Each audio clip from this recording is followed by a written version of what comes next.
I think emerging artists, again, on the local level, be out, be active in the art community, go to artist talks, go to openings, meet other artists, meet curators.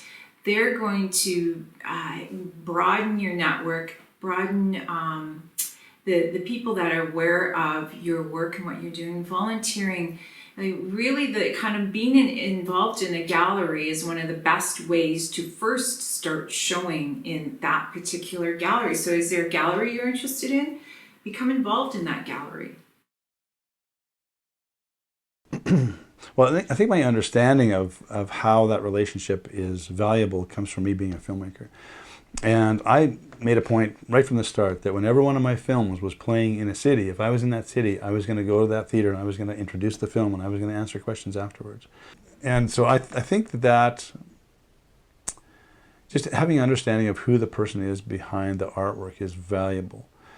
Again, it's a matter of connection. It increases the remove of that artwork from the mass-produced decor that is available as well. It personalizes it, and I just think that's really really valuable. It changes the way we look at a piece of art when we understand something about who created it, and hopefully feel a connection to the person as well as the artwork. And I just think that Saskatchewan artists could do a better job of that. And I know it's hard for some people too, because and in the filmmaking world it's the same, because some of us are, I'm not a gregarious person, I'm a very shy person, but at the same time I know I can sort of turn on a switch when I need to talk to an audience about my work. And I work at it a bit. I practice it. I think about what I want to say about the film to introduce it. I think about what I want to say in answer to certain questions. There's always a curveball thrown at you, but hopefully you get through it.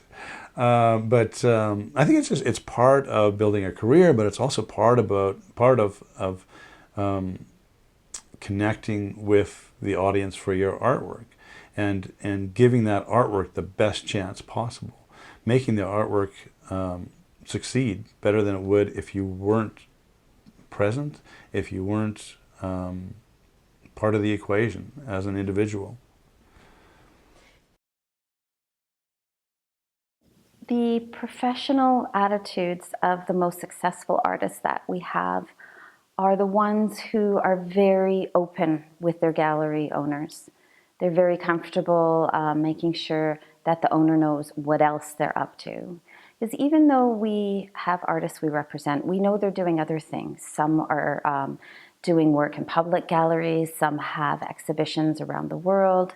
We want to be able to promote all of that. So a real sense of openness and keeping in contact with your gallery owner and saying, I have a show here, I'm doing this there, or even coming to talk to them and say, I'm ready to do some more work, I'm not sure where I should go, can you help me out with that?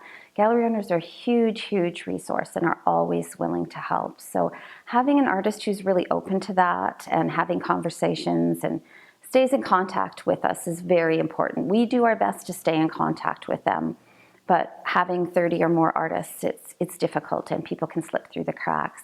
We don't want to see that. We don't want an artist to fall by the wayside because they're not being taken care of, but we do need them to come to us because we're very busy. So don't hesitate to contact the gallery owner, to stay in touch with them and let them know what you're up to as far as your practice in your life.